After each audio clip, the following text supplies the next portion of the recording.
Which one is likely to fall first? Let me stop. Come on. Huh? Jordan is correct. Jordan is correct. Which is why Abdullah has his bags packed already.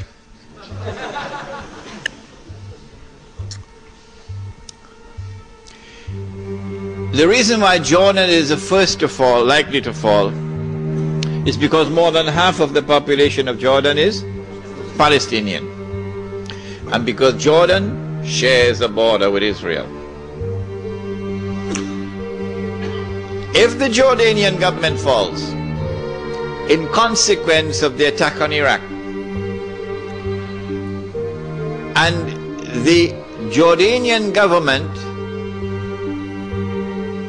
or shall I call it the Anglo-Jordanian government, is now replaced by an anti-American, anti-Israeli, and best of all, a government declaring itself to be Islamic. If that happens, and the Jews are going to be praying for that to happen, then you will see television really coming of age for the second time. The first time was September 11th. Television will now get to work around the world. CNN leading the pack. And the media around the world will now be used to portray an impending scenario in which, like the domino effect, governments around the world of Islam, they will claim, are now going to fall. And the world of Islam is rising up now. And one-eyed Muslims, of course, are going to believe it. The world of Islam is now going to rise up, and all these governments are going to be swept away. And authentic governments representing the Muslim masses will now emerge. And therefore the Jews are going to have their throats cut. This is going to be the most dangerous moment in the entire life of the world of Jews. The media will portray it. If we don't do something, we will all be slaughtered by these Muslim fanatics. Yeah? I tell you, this will be drama worthy of Hollywood when it comes. Huh? They must be hating me now for revealing their secrets. It is in this scenario that Israel will say, we have to do something.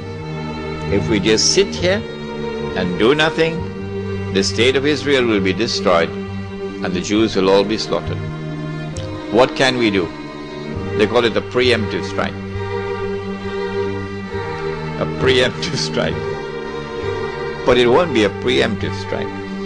It will be the most dazzling display of the magnificent application of state-of-the-art military technology that will leave even Uncle Sam in the backyard. A war like Uncle Sam has never seen and could never wage. That is what Israel is going to wage. Do they have the technology? I believe they have technology that even Uncle Sam doesn't have. It will be a lightning strike. Israel has to put on this magnificent display of military power and state-of-the-art technology beyond anything else that the world has ever known, in order for Israel to impress upon mankind the validity of its credentials that is now going to become the new ruling state in the world. Before Fahad could even blink, the Israelis have taken over the Saudi oil fields, and the Iraqi and the Kuwaiti oil fields.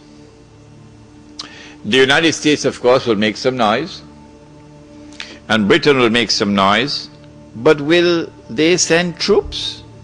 Not, of course not.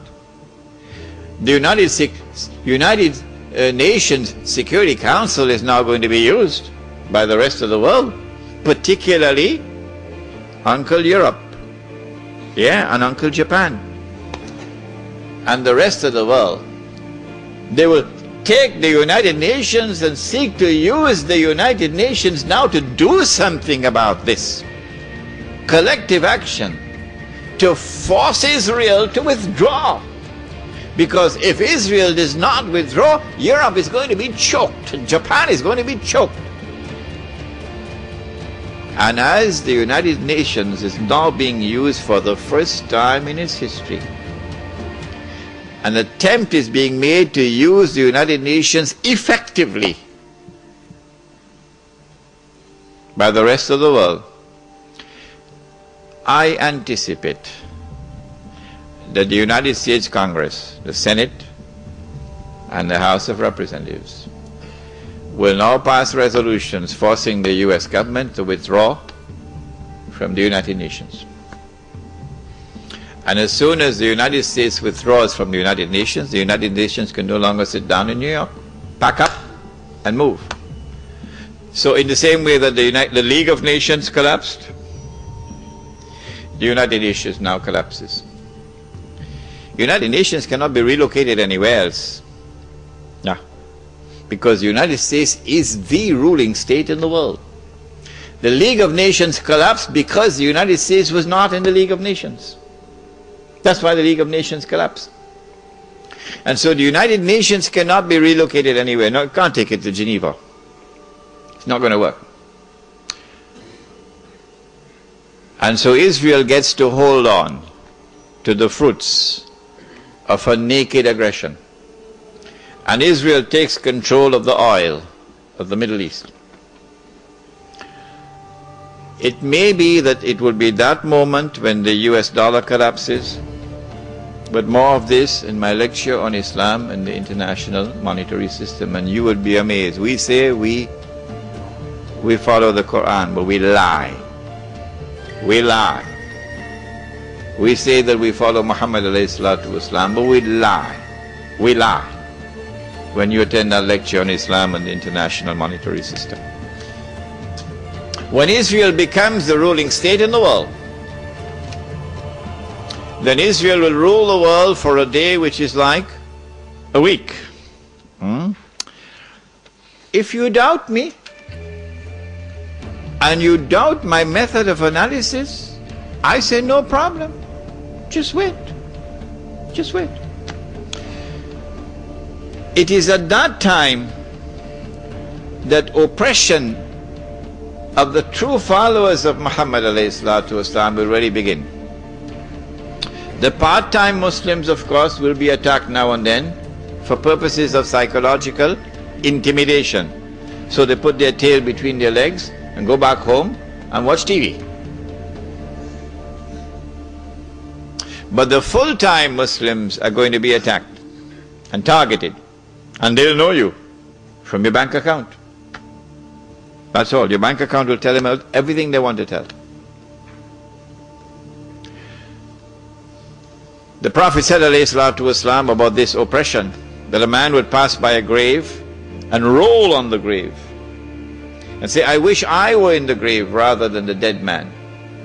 Not because of religious reasons, but because of biting, relentless oppression. So if you are comfortable in Sydney and you think that things are going to continue as it is and you'll get away from the storm, the war on Islam that's going on now, and yet you can remain as a good Muslim, you're living in dreamland. Because the war on Islam is going to intensify like nothing you've ever seen before.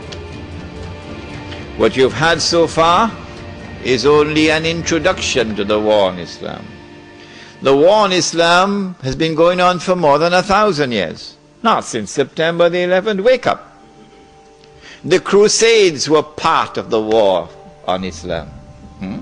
The same people who launched the Crusades are the same people who dismantled the Ottoman Islamic Empire, are the same people who destroyed the Caliphate, which is my lecture for tomorrow night, Imam al-Mahdi and the return of the Khilafah.